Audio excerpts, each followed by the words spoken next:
Hello everyone. तो कैसे हैं आप सब लोग? आई होप सो कि बहुत अच्छे से पढ़ाई आप लोगों की चल रही है, क्योंकि जिस तरीके से आपके मैसेज आ रहे हैं मुझे लग रहा है कि आप लोग डट के पढ़ाई कर रहे हैं। तो आज हम करने वाले हैं एक और अकाउंटिंग टर्म का थर्ड पार्ट है ये हमारा, जिसमें मैं आपको बताऊंगा इनकम, प्रॉफिट, गेन। जनरली ये वर्ड्स एक से लगते हैं और इसमें बहुत ज़्यादा कंफ्यूजन रहता है कि लेमैन से अगर आप पूछोगे तो उसको नहीं पता होगा, वो कहेगा गेन और प्रॉफिट, इनकम तीनों एक ही बात है। लेकिन आज आपको पता लगने वाला है। इसके अलावा loss, purchase, sales, trade receivable, trade payable, discount, stock और थोड़े बहुत मिसलिनियस, यानी कि आज जो बचे हुए हैं वो सारे मैं इस वीडियो में कंप्लीट कर दूंगा। ज़्यादा लंबी वीडियो नहीं होने वाली है, घबराइएगा मत, और सारे के सारे टर्म्स आपके क्लियर हो जाएंगे। तो चलिए बिना टाइम को वेस्ट किए शुरू करते हैं। जो लोग चैनल पे नए हैं प्लीज़ प्लीज़ प्लीज़ सब्सक्राइब कर दीजिएगा।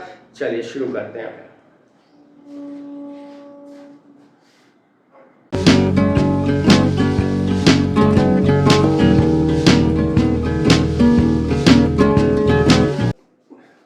आइए शुरू करते हैं और बढ़ते हैं अपने पहले टर्म की तरफ, दैट इज इनकम। अभी जस्ट 2 मिनट के अंदर मैं आपको इनकम, प्रॉफिट, गेन और लॉस, इसके बीच में क्या डिफरेंस है बिल्कुल क्लियर हो जाएगा, जो अभी तक आपको नहीं पता। तो देखिए इनकम क्या है।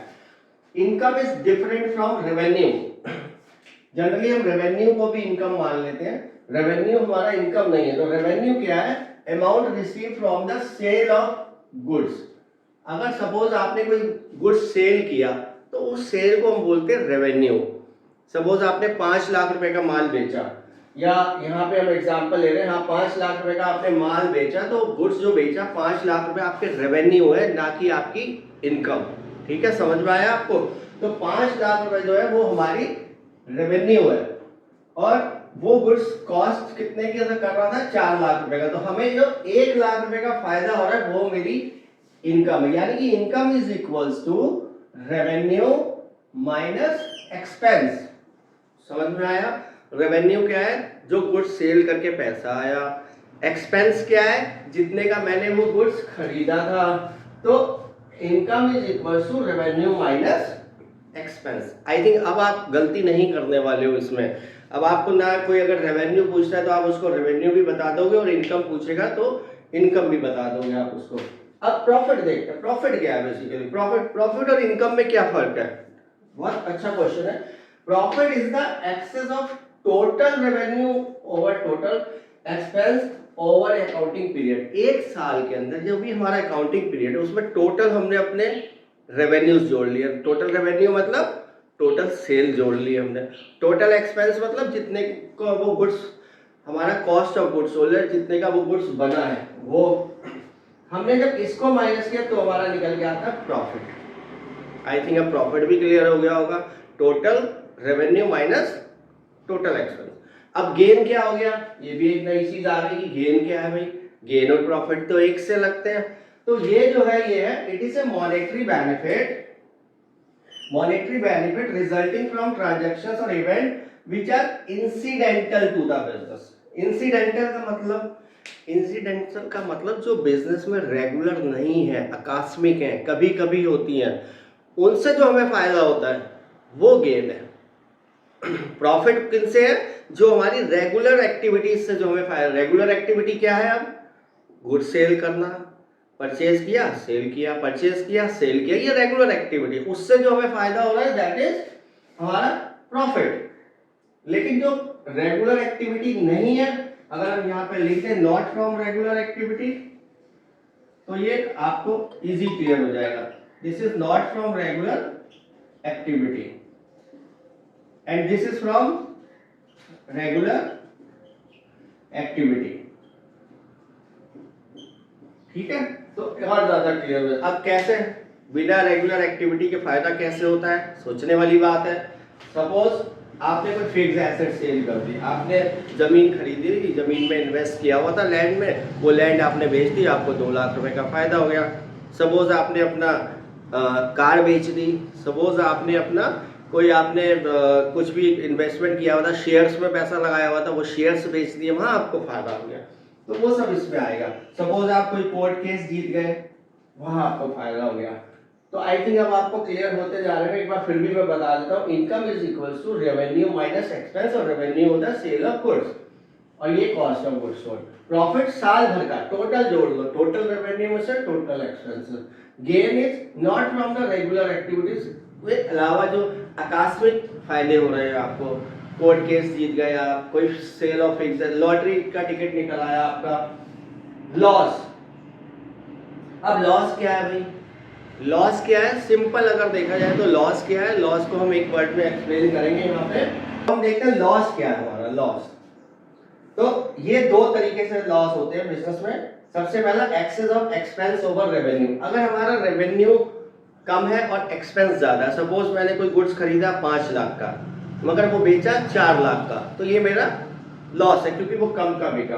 तो यानी कि एक्सपेंसेस माइनस रेवेन्यू, 2,40,000 का मैंने खरीदा और बेच दिया मैंने 2 लाख का, कम का बेच दिया, ज्यादा का बेच दिया तो प्रॉफिट हो गया और कम का बेच दिया तो लॉस हो गया यहाँ पे मेरे को, यानी कि इनकम हो गई, यहाँ पे ये हो गया। लेकिन एक दूसरे तरीके का लॉस भी होता है, activities against which firm receives no benefit, कोई ऐसी एक्टिविटी जिससे फर्म को कोई बेनिफिट नहीं हो रहा, वो भी लॉस है हमारा। कैसे, जैसे आपका लॉस बाई फायर, आग लग गई, अब आग लगने से कोई बेनिफिट नहीं हुआ बल्कि मेरा नुकसान हो गया, तो that is also loss. And चोरी हो गया, थेफ्ट, एक्सीडेंट हो गया, तो ये सब कुछ भी हो सकता है। तो लॉस दो तरीके के हैं, एक तो गुड्स कम पर बेच देना जितने का खरीदा है उससे, और दूसरा कोई ऐसी इंसिडेंट हो जाना जो कि फर्म को कोई बेनिफिट नहीं हो रहा जिससे, तो दैट इज ऑल्सो लॉस। तो आई थिंक बहुत इजी वे में मैंने आपको समझाने की कोशिश की है। एक बार अगर आपने इसको नोट करना है तो नोट कर लीजिए, फिर इसके बाद में मैं आपको आगे के परचेज, सेल्स और जो बचे हुए टर्म्स हैं वो और बताता हूँ। तो हमारा नेक्स्ट टर्म है 15 number, that is purchase, then purchase return and sales return. इसको आप पहले समझ लेते हैं बहुत।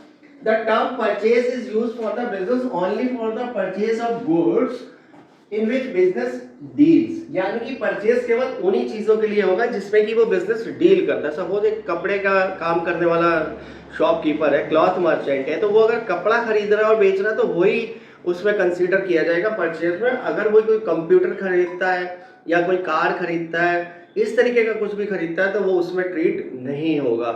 यानी कि जो चीज रीसेल के लिए खरीदता है वो, दैट इज परचेज। तो इसको और डिटेल में देख लेते हैं थोड़ा सा, ताकि आप डिफरेंस समझ जाओ कि क्या परचेज है और क्या एसेट्स होता है, एसेट्स क्या परचेज क्या होता है जो परचेज नहीं है। तो in trading concern goods which are purchase for resale, जो रीसेल के लिए, सपोज एक इलेक्ट्रॉनिक वाला है तो वो इलेक्ट्रॉनिक वाला का टीवी, वॉशिंग मशीन, ये सब रीसेल के लिए परचेज कर रहा है तो वो उसका परचेज माना जाएगा। लेकिन अगर कोई कपड़े का व्यापारी जो है वो अगर टीवी खरीदता है, ये वॉशिंग मशीन खरीदता है, तो वो उसमें नहीं आएगा परचेज में, ध्यान रखनी है आपने एक बात।